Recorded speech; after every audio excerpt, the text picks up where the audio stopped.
made love to Helena the way both of us liked best. "Anyway, Marcus, how do you know the Emperor wants to send you to Germany?" "Nasty rumour flitting around the Palatine." We were still in bed. After my last case had staggered to what passed for its conclusion, I had promised myself a week of domestic relaxation. Due to a dearth of new commissions, there were plenty of gaps in the schedule of my working life.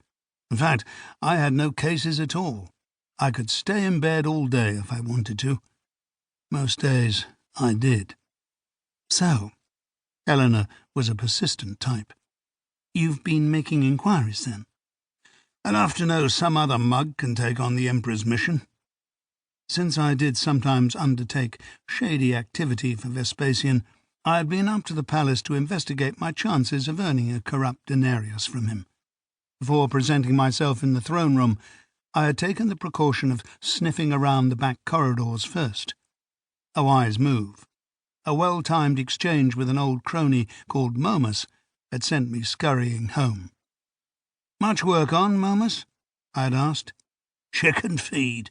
I hear your name is down for the German trip," was the reply, with a mocking laugh that told me it was something to dodge. "What trip is that?" "Just your sort of disaster," Momus had grinned. "Something about investigating the 14th Germaner." This was when I had pulled my cloak around my ears and scarpered, before anyone could inform me officially. I knew enough about the 14th Legion to put quite a lot of effort into avoiding closer contact, and without going into painful history, there was no reason why those swaggering braggarts should welcome a visit from me. "Has the Emperor actually spoken to you?" insisted my beloved. "Helena, I won't let him. I'd hate to cause offence by turning down his wonderful offer." "Life would be much more straightforward if you just let him ask you and then simply said no." I gave her a smirk that said women, even clever, well-educated daughters of senators, could never understand the subtleties of politics, to which she replied with a two-handed shove that sent me sprawling out of bed. "We need to eat, Marcus. Go and find some work." "What are you going to do?"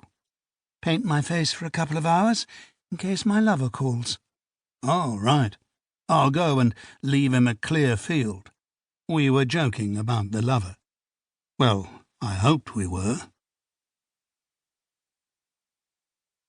Chapter 2. In the Forum, life was proceeding much as normal. It was panic season for lawyers. The last day of August is also the last day to bring new cases before the winter recess, so the Basilica Julia was humming.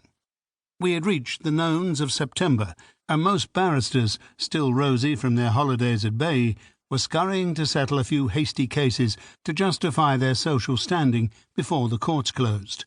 They had the usual noisy touts out all around the rostrum, offering bribes for cheerleaders to rush into the Basilica and barrack the opposition. I shouldered them aside. In the shadow of the Palatine, a sedate procession of functionaries from one of the priestly colleges was following an elderly white-robed virgin into the Vestal's house. She glanced about with the truculence of a loopy old lady who has men who should know better being respectful to her all day.